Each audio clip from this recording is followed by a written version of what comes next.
Samantala, kaugnay sa pagdedeklara ng Quezon City ng dengue outbreak, makakapanayan po natin Dr. Rolando Cruz, ang Chief Epidemiologist ng Quezon City Epidemiology and Surveillance Division. Dr. Cruz, good morning po. Magandang umaga, sir, at sa mga nakikinig at nanonood po sa atin. Opo, baka over the weekend may dadagdag po sa mga kaso. Ilan po ang kaso ng dengue ngayon sa lungsod? So maglalabas po kami mamayang hapon ng mga nakalap natin ng mga bagong cases. Ina-consolidate lang natin ngayon. So ang nag-open yung ating mga health center ng Sabado-Linggo. So may mga nadagdag tayo, mga na-diagnose na nagpunta doon sa health center natin ng dengue. Pero nung nagkaroon po ng press conference last Friday, if I'm not mistaken, nasa 1,000 plus na ho, ano? From January 1 to Feb 14? Yes po. Mula nung January 1 hanggang February 14, nung nag-announce tayo, nasa 1,769 na po yung kaso natin. At nakapagtala po tayo ng 10 case fatality or na mga namatay po.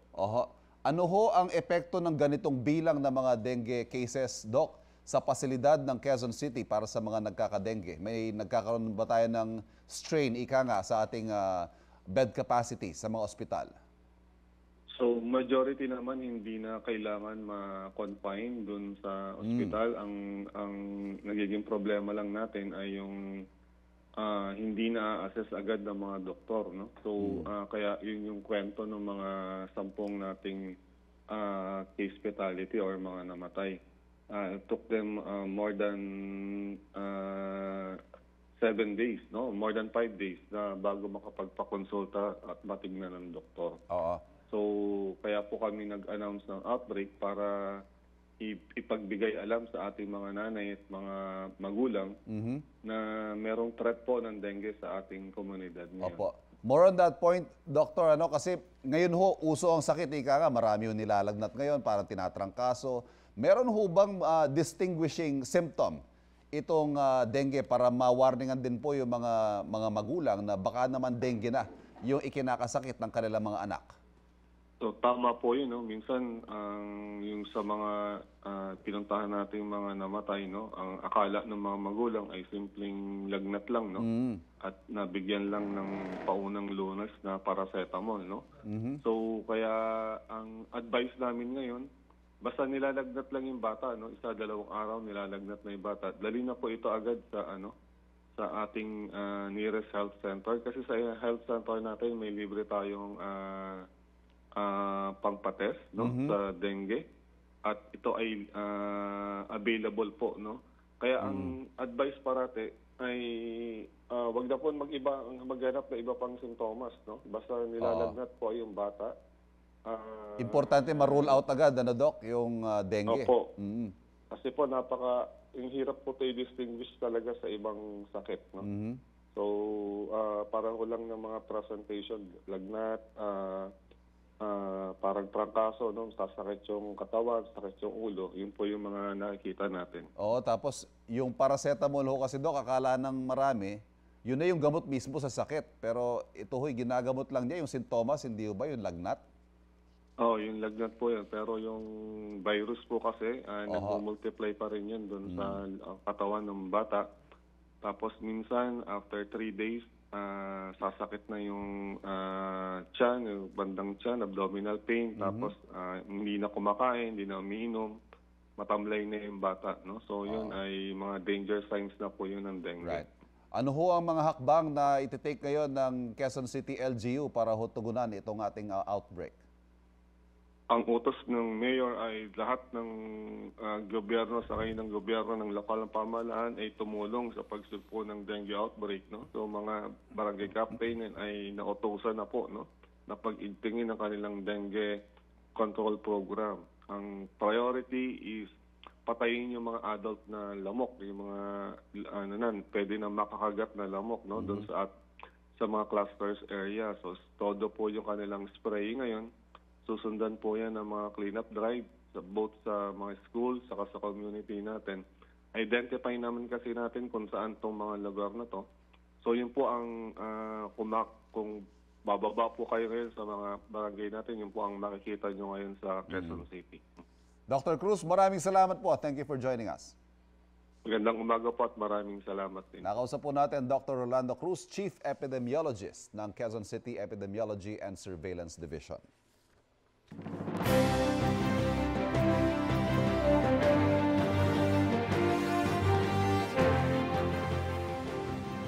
Itinigil muna ng Commission on Elections o COMELEC ang pag-imprenta ng mga balota para sa parliamentary election sa Bangsamoro Autonomous Region and Muslim Mindanao o BARM.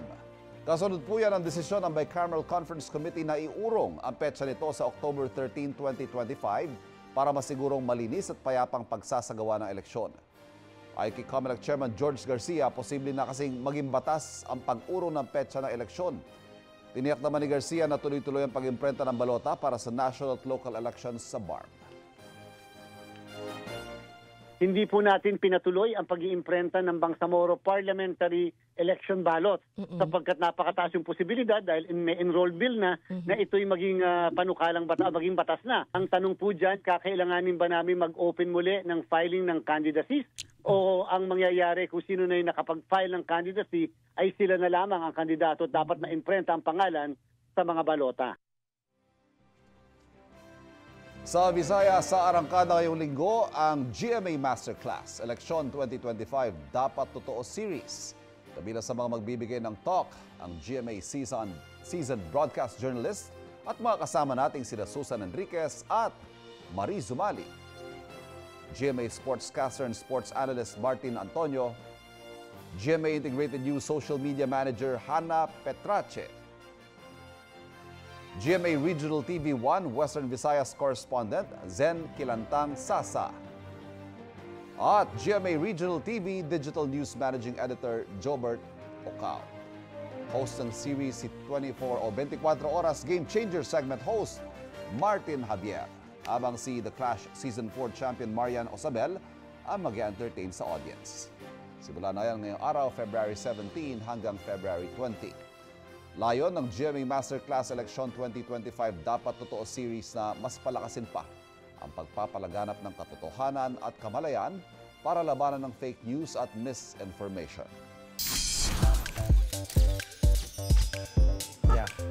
Wow! Usap-usapan online ang gymnastics training ni mga batang relay star, Miguel Tanfelix.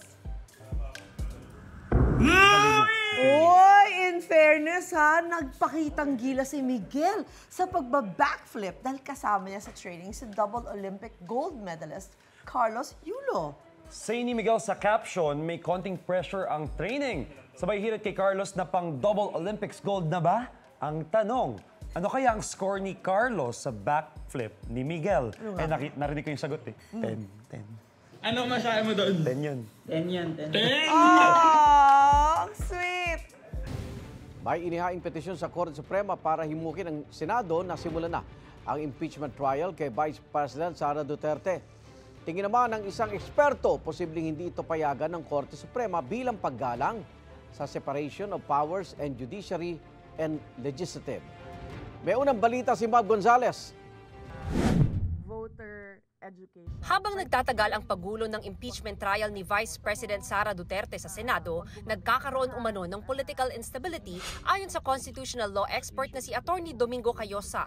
Kaya sang-ayon daw siya sa paghahain ng petition for mandamo sa Korte Suprema para himukin ng mga mahistrado ang Senado na simulan na ang impeachment trial. Inihain ng petisyon ni dating Special Government Counsel ng Presidential Commission on Good Government o PCGG, Catalino Generillo Jr. Hindi naman kinakailangang matapos, but at least simulan na kasi meron pa silang 3 to 4 months. Malinaw yung lengguwahe ng ating konstitusyon. Forthwith, mag-start yung trial pag natanggap nila. So, ibig sabihin yan, walang delay. So, ginagamit nila mga legal doubts or issues. When in fact, mukhang ang matinding rason nila, kailangan nung mga re-electionist, mga panya. Yung iba naman, takot sa backlash ng mga black voters. Sabi ni Cayosa, ngayong may kopya na ng Articles of Impeachment ang mga senador na uupong hukom, dapat bigyan din aniya ng kopya nito si VP Duterte. Sa Constitution, malinaw po ang deadline, 10 days lang Ibigay na sa kanya para sumagot na siya, malaman natin ano ba ang sagot niya. Simulan lang ho nila ng maayos na. Kasi unfair din ho sa Vice President, di ho ba, in a way.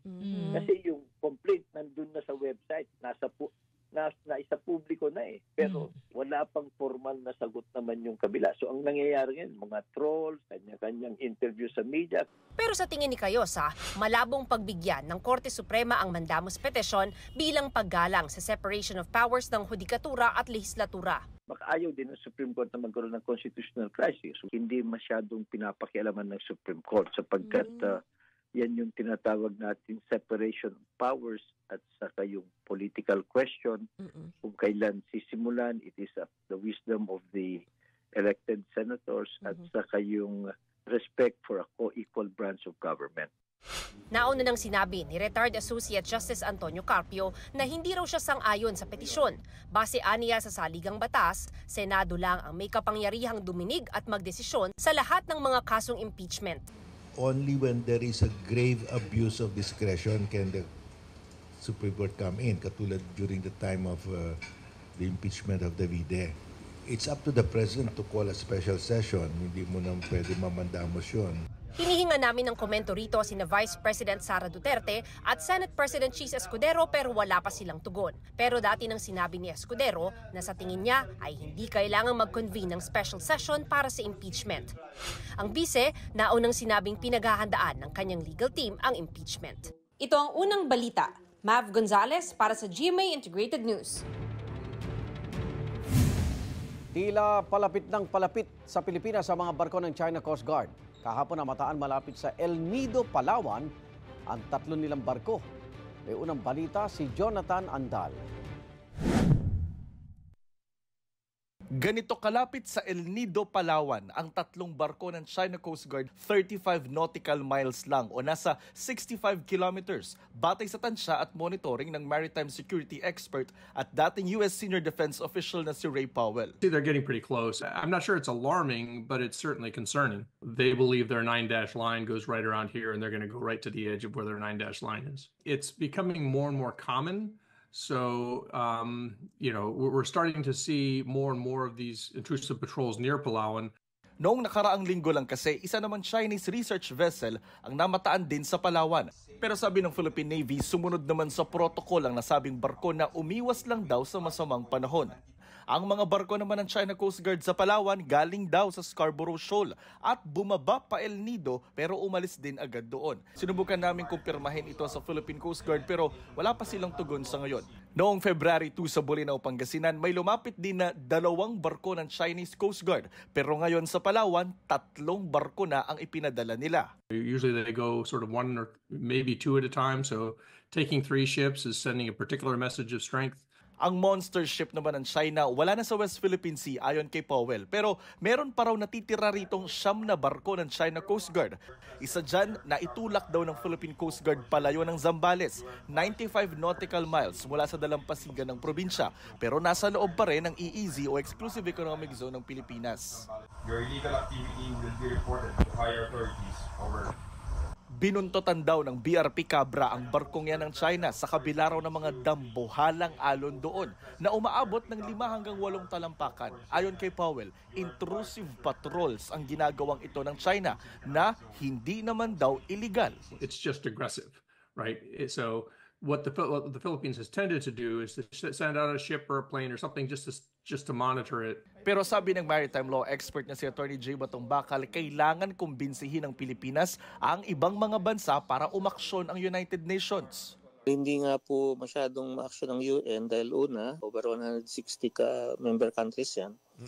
At pangalawa, marami po sa kanila na-impluwensya ng China. Yung pagpapalapit nila ng kanilang mga Coast Guard vessel, mga pananakot po yan. Lahat po ito, ang ibig sabihin, pinapakita nila na kumbaga talagang inaagaw na nila yung karagatan at gusto nila talaga tayong pasukuin.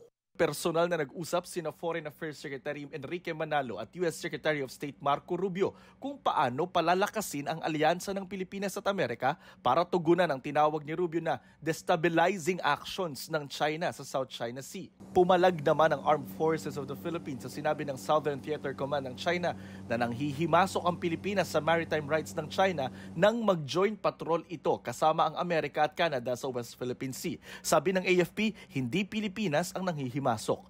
Sinusubukan pa namin kunin ang pahayag ng Chinese Embassy kaugnay nito. Ito ang unang balita. Jonathan Andal para sa GMA Integrated News. Piso kada lamok. Yan po ang alok ng Barangay Addition Hill sa Mandaluyong City bilang hakbang kontra dengue. Sa ilalim ng programa, magbibigay ng pabuyang LGU sa bawat lamok o kitikiti na mahuhuli, buhay man o patay. Ay sa Barangay Chairman, problema nilang pagtaas ng kaso ng dengue mula nang pumasok ang bagong taon. Nagpagawa na raw ang LGU ng aquarium kung saan ilalagay at papatay ng mga mahuhuling lamok at kitikiti. Pagsisimula ang programa sa Biyernes. Ang Quezon City LGU nagdeklara naman ng dengue outbreak.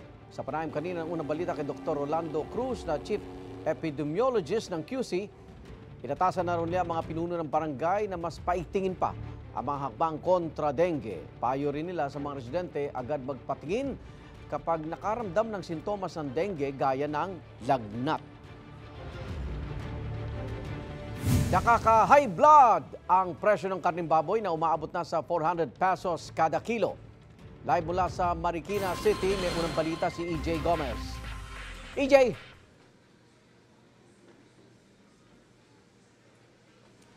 Iga, nako, tama ka dyan. Nakaka-high blood talaga ang presyuhan ngayon, no? Kaya naman sa mga kapuso nating mahilig sa baboy at yung tight ang budget, mukhang mapapaiwas po muna sa pagkain ng mga Pinoy favorites, gaya na lang ng adobong baboy, pork chop, o di kaya naman crispy pata. Kaya naman, or kasi naman, no, ang presyo ngayon ng kada kilo ng baboy, umabot na po sa 450 pesos. Dito sa Marikina Public Market, aabot sa hanggang 100 pesos ang itinaas sa kada kilo ng baboy depende sa parte. Ang liempo halimbawa, 450 pesos ngayon, na dating 350 pesos ang kada kilo. Ang kasim, 380 pesos ang bentahan na nasa 280 pesos dati. 60 pesos naman ang itinaas sa kada kilo ng pork chop na ngayon ay nasa 380 pesos. Sa ribs, 80 pesos ang dagdag presyo. Mabibili yan ngayon sa 400 pesos. Ang kada kilo naman ng pata, 300 pesos na dating 250 pesos lang. Ayon sa mga nagtitinda, konti ang nag-aalaga ng baboy. Kaya mahal. Tsaka mahal talaga mahal ang ng supplier. Shorted daw po yung baboy ngayon kaya tumataas po yung baboy. Wala pong makuha po na tawid dagat. Opo. Tapos nagsasara po yung ibang farm gawa ng naubos na daw po yung baboy. matumal nga raw ang bentahan sa ngayon. Bilang diskarte, arawan din daw silang gumagawa ng ibang paninda gaya ng tosino at longganisa para pandagdag kita. Ang mamimiling si Nanay Mirna, gumagastos daw ng 1,500 pesos kada araw pambili ng mga paninda niyang barbecue. Ang kita niya sa pag-iihaw, umaabot lang daw sa 500 pesos o kung minsan mas mababa pa. Pahirap din ang pahirap. Siyempre, pataas ang pataas eh. Nagkukulang. Yung alin po? Ang budget. Tanong ng mga mamimilit nagtitinda, kailan daw ba magsisimulang bumaba ang presyo ng baboy?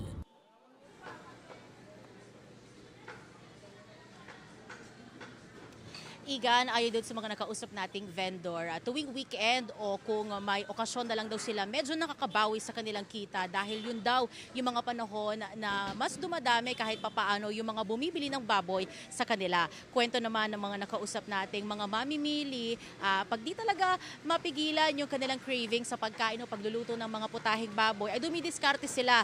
Babawasan na lang daw nila yung dami ng bibilhing baboy at dadagdagan ng ibang sangkap gaya na lang ng mga murang gulay. At yan, ang unang balita mula rito sa Marikina City. EJ Gomez para sa GMA Integrated News.